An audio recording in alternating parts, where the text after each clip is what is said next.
do to my garden? Oh my God, this is so awesome. Hey everybody, welcome back to Garage Gear. I'm JB, and I'm here with my beautiful wife, Heather, Mrs. Garage Gear. And today is all about creating a nice garden edge with minimal tools. So now, this past spring, I posted a video about rolling your lawn, and I'll have that link down in the description below. And thanks to that video, we got a lot of compliments about our garden edge, as well as some questions as to how we perfected that garden edge. Truth be told, I had nothing to do with that garden edge. It was all my hard work. So we have the landscaper to the stars, Mrs. Garage Gear, here to show us how it's done. Now, I maintain it on a weekly basis, but she was the one that originally got it started. Because we'd already done our garden edge for the season, we asked a friend if we could do hers. So here's what we're looking at today. We're gonna get a nice tight edge right around this garden, and we're probably gonna be removing these concrete blocks, right? Yep, there you go. All right, so let's talk real quick about the tools that we're gonna be using today. So what we have here is what's called a transfer shovel, and you can see that it has a square face to it, and it's got these rounded lips on the side. That's gonna allow us to scoop a lot better. Now you may be wondering why we're using a transfer shovel when we could be using a garden edging tool. Personally, I prefer the transfer shovel over the garden edging tool because women know what they like. All right, let's get digging.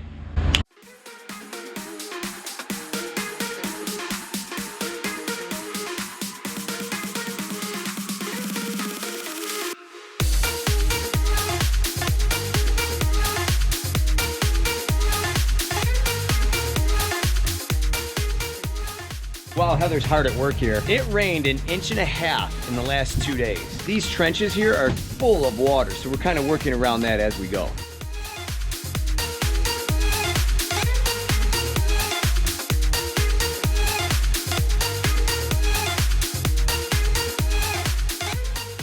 So the edge stones did create a garden edge for us, but you can see that there's grass that was overgrown in here. You can see it in here. So what we're gonna do is we're gonna dig it out, and then we're gonna make the garden edge crisp as we go along.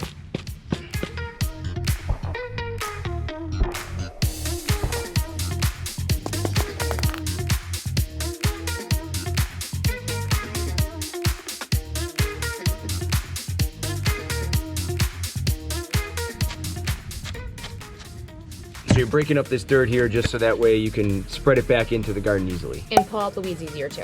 Okay.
Oh my God, this is so awesome. Oh my God, thank you so much. All right, ladies and gentlemen, and Mrs. Garage Gear, how you feeling right now? I'm tired, but it looks Tired. great, so I feel good. Okay, looks awesome. I mean, what we did here is we carved out the edge with the shovel, and then Mrs. Garage Gear took the dirt, broke it up, and then kind of pushed it back into the garden. So we're repurposing almost all of that dirt. Any other big clumps, we just threw away in the trash. All right, so Wendy, you got some steps here to take, all right? What you're gonna do now is cover it with some mulch, right? Yes. All right, so she's gonna go out, get some mulch, lay it down. It's gonna cover and hide any weeds that were starting to poke through. It's gonna help make a nice level look to this whole garden bed. All right, ladies and gentlemen, well, there you have it. That's how we created a nice garden edge in our yard and now for Wendy's yard as well. If you haven't done so already, please smash that like button and smash that subscribe button down below. That way you're up to date with all the latest content, and we'll see you in someone else's garage.